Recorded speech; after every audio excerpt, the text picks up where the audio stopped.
Hello শিক্ষার্থীবৃন্দ, আসসালামু আলাইকুম। কেমন আছো সবাই? আশা করি ভালোই আছো। তো আজকের এই ভিডিওতে তোমাদের বিজ্ঞান অনুসন্ধানী বইয়ের দ্বিতীয় অধ্যায়টির নাম হলো তাপমাত্রা ও তাপ। এই অধ্যায় থেকে আমি তোমাদের কিছু আলোচনা করব। খুব মনোযোগ দিয়ে তোমরা দেখবে, কারণ কি খুব সহজে আমি তোমাদের এই অঙ্ক সমাধান করা দেওয়ার চেষ্টা করব। এখানে যে অঙ্ক আছে এবং যে বেসিক ধারণাগুলো আছে, হ্যাঁ, তো তোমরা একটু দেখো এই অধ্যায়টার নাম কি? তাপমাত্রা ও তাপ। তো তাপমাত্রা ও তাপ এটা বোঝার আগে অর্থাৎ পড়ার আগে তোমাদের অবশ্যই বুঝতে হবে যে তাপমাত্রা কি এবং তাপ কি। তাপ কি এবং তাপমাত্রা কি? তাপ হলো একটা শক্তি। তাপ কি? তাপ হলো একটা শক্তি যেটা ব্যবহার করে আমরা অনেক কিছু করে থাকি। হ্যাঁ, রান্না থেকে শুরু করে আমাদের শীতের সময় আগুনের কাছে বসা, তারপরে আগুন ব্যবহার করে মানে তাপ শক্তিকে ব্যবহার করে রকেট আকাশে উড়ানো, তাপ শক্তিকে ব্যবহার করে আমাদের শরীরে কিন্তু তাপ শক্তি ব্যবহার করে খাদ্যের যে বিক্রিয়াগুলো হয় সব তাপ শক্তি ব্যবহার করে কিন্তু হয়। হ্যাঁ, যেখানে যাবে প্রয়োজনীয় কাজ কোনো কিছু করার জন্য আমরা সেটাকে আগে উত্তপ্ত করে নিই, মানে তাপ শক্তি ব্যবহার করে আমরা সেগুলোকে একটা নির্দিষ্ট জায়গায় নিয়ে আসি। বুঝতে পেরেছো? পানি গরম করে, দুধ গরম করি, যেখানেই তুমি যাও না কেন তাপ শক্তি কিন্তু ব্যবহার করতে হয়। তাহলে তোমরা এটুকু বুঝতে পেরেছো যে তাপ আসলে কিন্তু একটা শক্তি। বুঝতে পেরেছো? তাপ কিন্তু শক্তি। এবার তাপমাত্রাটা কি? তাপমাত্রা হলো কোনো বস্তুতে কি পরিমাণ তাপ আছে তার পরিমাপ করাই হলো তাপমাত্রা। যেমন একটা উদাহরণ দেই তোমাদের। এই উদাহরণটা হলো, ধরো তোমাদের এখন কারো জ্বর হয়েছে, তোমার 2-3 জন বন্ধু আছে, তোমাদের সবার জ্বর হয়েছে, কিন্তু কারোর হয়েছে 100 ডিগ্রি, কারোর হয়েছে 99 ডিগ্রি, কারোর হয়েছে 102 ডিগ্রি। কেন? কারণ কারোর কম বেশি আছে, সেটা তুমি মেপে থার্মোমিটার দিয়ে মেপে বুঝতে পারলে, মানে তাপমাত্রাটা মেপে নির্ণয় করলে। বুঝতে পেরেছো? তো তাপমাত্রাটা মেপে যখন তুমি এটা বুঝতে পারলে, ওইটাই হলো তাপমাত্রা। মানে তোমার শরীরে এখন কতটুকু তাপ আছে সেটার পরিমাপ করাই হলো তাপমাত্রা। কিন্তু পুরো তাপটাই হলো একটা শক্তি। তাপ যে কোনো কিছুই হতে পারে, সেটা হলো যে কোনো বস্তুর উপরে তাপ হতে পারে। হ্যাঁ, এই তাপ হলো একটা শক্তি, কিন্তু তাপমাত্রা কম বেশিও হতে পারে। এই কম বেশির পরিমাপ করাটাই হলো তাপমাত্রা। হ্যাঁ, তো আশা করি তোমাদের একটা ধারণা হলো তাপ এবং তাপমাত্রা। তো এই যে তাপ এবং তাপমাত্রা কি দৈনন্দিন জীবনে আমরা বিভিন্ন কাজে ব্যবহার করি, এটা একটু পড়ে নিবা, ঠিক আছে? এবার এক সময় এই ব্যাপারটি নিয়ে বিজ্ঞানীদের মনে প্রশ্ন ছিল। কোন ব্যাপারটা নিয়ে বিজ্ঞানীদের কাছে প্রশ্ন ছিল? এই যে তোমরা একটু দেখো যে তাপ শক্তি, কোন জায়গায় তাপ শক্তি কম, কোন জায়গায় বেশি, মানে গরম পানিতে গরম এবং ঠান্ডা পানিতে ঠান্ডা, সেটি নিয়ে আমাদের সবার জানা প্রয়োজন। আচ্ছা, জানা প্রয়োজন। এই যে তাপ, কোনো জায়গায় কিন্তু ধরো একটা গ্লাসে তুমি ঠান্ডা পানি রাখলে, একটা গ্লাসে গরম পানি রাখলে, ওই ঠান্ডা পানির যে অণু পরমাণু আর গরম পানির যে অণু পরমাণু, খুব বোঝার চেষ্টা করবে একটু। তো প্রত্যেকটা বস্তুই অণু পরমাণু দিয়ে গঠিত। তো যারা অণু পরমাণু নিয়ে পড়েছো জানো, না জানলে তোমরা আস্তে আস্তে জানতে পারবে। এই আমি আস্তে আস্তে ভিডিও আপলোড দিব। তো গ্লাসের যে ঠান্ডা পানি, সেখানে কিন্তু অণু পরমাণু আছে। ওই অণু পরমাণু কিন্তু তোমার ছোটাছুটি করে। ঠান্ডা পানিতেও ছোটাছুটি করে, গরম পানিতেও ছোটাছুটি করে, কিন্তু ঠান্ডা পানিতে কম ছোটাছুটি করে আর গরম পানিতে তাপ দেওয়ার ফলে বেশি ছোটাছুটি করবে। এটা হলো তাপ শক্তির তোমার আছে পদ্ধতি। বুঝতে পেরেছো? তো যাই হোক, এবার পরবর্তীতে তাপ সঞ্চালন। তো এবার দেখো তাপ সঞ্চালনটা কি। তাপ সঞ্চালন হলো কোনো একটা জায়গা থেকে আর একটা জায়গায় তাপ নিয়ে যাওয়া। মানে কোনো একটা বস্তু থেকে ধরো তাপ সঞ্চালন হওয়া মানে কি? তাপ চলাচল করা। তাপ চলাচল করা, এক জায়গা থেকে আর এক জায়গায় তাপ চলাচল করা। এই তাপ চলাচল করার পদ্ধতি হলো 3টা: পরিবহন, পরিচলন আর বিকিরণ। তো এই পরিবহন, পরিচলন আর বিকিরণটা কি?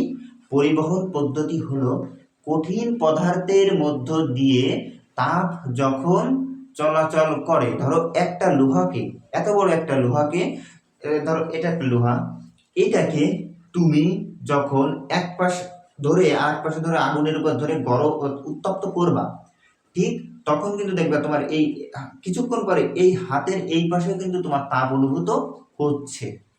তো এই যে এইখান থেকে তাপ এইখানে পৌঁছালো, এটা হলো পরিবহন পদ্ধতি। বুঝতে পেরেছো? তো কঠিন পদার্থের মধ্য দিয়ে তাপ সঞ্চালন প্রক্রিয়াই হলো পরিবহন পদ্ধতি। আশা করি বুঝতে পেরেছো। তাহলে এইখান থেকে যে এই পর্যন্ত তাপটা সঞ্চালিত হলো, মানে তাপটা পৌঁছালো, সেটা কোন পদ্ধতিতে? পরিবহন পদ্ধতিতে। আশা করি বুঝতে পেরেছো। তো পরিচালন পদ্ধতি কি? তরল কিংবা গ্যাসকে উত্তপ্ত করা হলে ঘনত্ব কমে আসে। আচ্ছা, তোমরা ধরো একটা তরল পদার্থকে, ধরো পানিকে যদি তুমি গরম করো, আস্তে আস্তে আস্তে আস্তে কিন্তু পানির পরিমাণ কমে আসবে। আরও যখন তুমি পানিকে উত্তপ্ত করবে, দেখবে পানি কিন্তু একেবারে কমে আসবে আর বাকিটা বাষ্প হয়ে উড়ে যাবে। মানে মানে তরল পদার্থের যে কণাগুলো আছে, অণুপরমাণুগুলো আছে, সেটা অনেক ছোটাছুটি করে। কি হয়? অনেক ছোটাছুটি করে। তো এই ছোটাছুটি করার কারণে যেটা বেশি মাত্রায় পৌঁছে যায় যখন, তখন অতিরিক্ত ছোটাছুটি করে বাষ্প আকারে সেটা উড়ে যায়। তো এটা কোন পদ্ধতিতে হয়? এটা হয় পরিচলন পদ্ধতিতে। এটা কোন পদ্ধতিতে? এটা হলো পরিচলন পদ্ধতি। আর বিকিরণ পদ্ধতিটা কি? বিকিরণ পদ্ধতিতে কোনো মাধ্যম লাগছে না।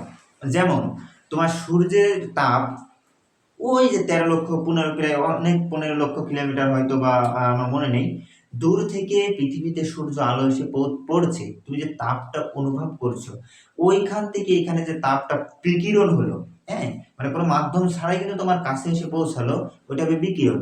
শীতের সময় তুমি যখন আগুনের তাপ অনুভব করো, সেটা হলো বিকিরণ পদ্ধতি, মানে কোনো মাধ্যম লাগে না। এইভাবে তুমি হাত দেখো, একটা মোমবাতি জ্বালিয়ে তুমি এইভাবে হাত দেখো, তাপ শক্তি তুমি অনুভব করতে পারছো, ওইটা হবে বিকিরণ পদ্ধতি।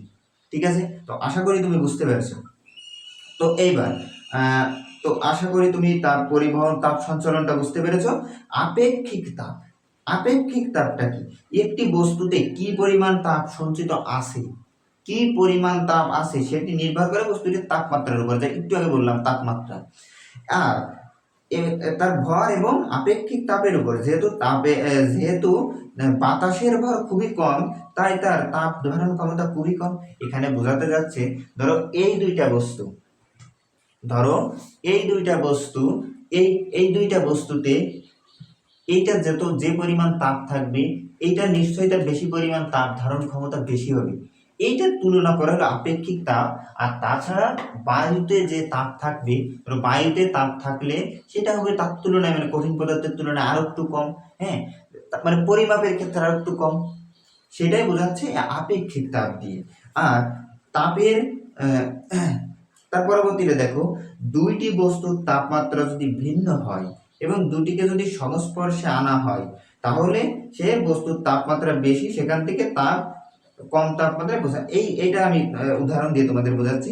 তাপের প্রবাহ বলতে কি বোঝাচ্ছে এখানে? ধরো একটা বালতিতে, তোমার বইতে যে উদাহরণটা দেওয়া আছে সেটাই বলছে, ধরো একটা বালতিতে পানি রেখে একটা সুইচকে গরম করে যদি তুমি সুইচটা বালতির উপরে দাও, তারপর বালতির মধ্যে দাও, তবে কি হবে?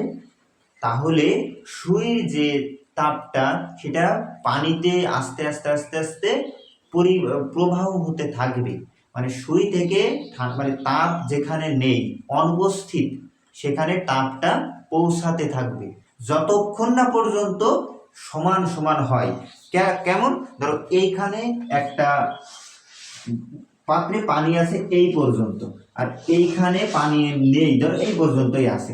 এইখান থেকে যদি একটা সংযোগ দেওয়া হয়, তাহলে কি হবে? পানি কিন্তু এখান থেকে এইখানে এসে পড়বে। ততক্ষণ পর্যন্ত পড়বে, ধর এইখানে যতক্ষণ না পর্যন্ত দুইটা সমান হচ্ছে ততক্ষণ পর্যন্ত কিন্তু পানি এইখান থেকে এইখানে যেতেই থাকবে। ওই বালতি আর সূচের উদাহরণ দিয়ে এইটাই বোঝাচ্ছে। বুঝতে পেরেছো? আর ধরো তোমার হাতের উপরে একটা বরফ রাখা হলো তোমার হাতে, তাহলে কি হবে? তোমার ওই বরফ থেকে ঠান্ডা তোমার শরীরে যাবে না, শরীর থেকে তাপ গিয়ে তোমার তোমার কি বরফটাকে গলাবে আর কি, মানে বরফটাকে তাপ দিবে। কি হবে? এটাই হলো তার উদাহরণ। বুঝতে পেরেছো? তো আশা করি তাপের প্রবাহ তোমরা বুঝতে পেরেছো। তো পরবর্তীতে কি আছে? পরবর্তীতে আছে হলো তাপমাত্রা ও অভ্যন্তরীণ শক্তি। তাহলে এই তাপমাত্রা অভ্যন্তরীণ শক্তিটা কি, তাপমাত্রাটা তোমরা বুঝলে, তাপ শক্তিটা একটু পড়ে নিবা। হ্যাঁ, তাপ শক্তিটা একটু পড়ে নিবা। তাপ অভ্যন্তরীণ শক্তিটা কি, তাপ একটা বস্তুর ভিতরে কতটুকু পরিমাণ তাপ আছে, আমি আস্তে আস্তে ভিতরে যাচ্ছি, তোমাদেরকে বলছি। হ্যাঁ, এটাই নির্ণয় করা হলো অভ্যন্তরীণ শক্তি। আর তাছাড়া এই যে তাপ, ধরো দৈর্ঘ্য পরিমাপের একক মিটার না, তাহলে তাপের এই যে তাপ যেহেতু একটা শক্তি, তাহলে তার শক্তির যে একক সেটা কি দ্বারা প্রকাশ করা হবে, এটা জুল দ্বারা প্রকাশ করা হবে। এই যে তাপ পরিমাপের একক হলো জুল। যেমন দৈর্ঘ্য পরিমাপের একক মিটার, তরল পদার্থের পরিমাপের একক লিটার, সেরকম তাপ শক্তি পরিমাপের একক হলো জুল। আবার ক্যালোরিতেও কিন্তু তাপ শক্তি পরিমাপ করা হয়। যেমন তোমার শরীরে কত কিলো ক্যালোরি শক্তি আছে, ওই শক্তিটা কি আকারে থাকে, তাপ আকারে থাকে। তোমার শরীরে যে শক্তিটা থাকবে ওইটা থাকবে তাপ আকারে, এই জন্য সেটাকে ক্যালোরি হিসেবেও মানা হয়, ক্যালোরি হিসেবেও পরিমাপ করা হয়। তাহলে তাপ পরিমাপের একক কি, তাপ শক্তি পরিমাপের একক হলো জুল অথবা ক্যালোরি। ক্যালোরি কি দ্বারা প্রকাশ করা হয়, কে দ্বারা প্রকাশ করা হয়। হ্যাঁ, ক্যালোরি কি দ্বারা প্রকাশ করা হয়, কে দ্বারা প্রকাশ করা হয়। আচ্ছা, এবার তারপরে এই 1 ডিগ্রি, কেন 1 গ্রাম পানির তাপমাত্রায়, 1 গ্রাম পানির তাপমাত্রায় 1 ডিগ্রি সেলসিয়াস বাড়াতে, 1 গ্রাম পানির তাপমাত্রা 1 ডিগ্রি সেলসিয়াস বাড়াতে যে পরিমাণ শক্তি প্রদান করতে হয় সেটি হচ্ছে ক্যালোরি। আবার 1 ক্যালোরি সমান 1 ক্যালোরি তাপের পরিমাণ কত, 1 ক্যালোরি তাপের পরিমাণ হলো 4.2 জুল। কত, 4.2 জুল। এটা একটু মনে রাখবে তারা, ঠিক আছে। তো তারপরে দেখো, তো আজকে এই পর্যন্তই থাক। পরবর্তী পর্বে আমরা অন্য পরের টপিক নিয়ে আলোচনা করব। সবাই ভালো থাকো, সুস্থ থাকো। আসসালামু আলাইকুম।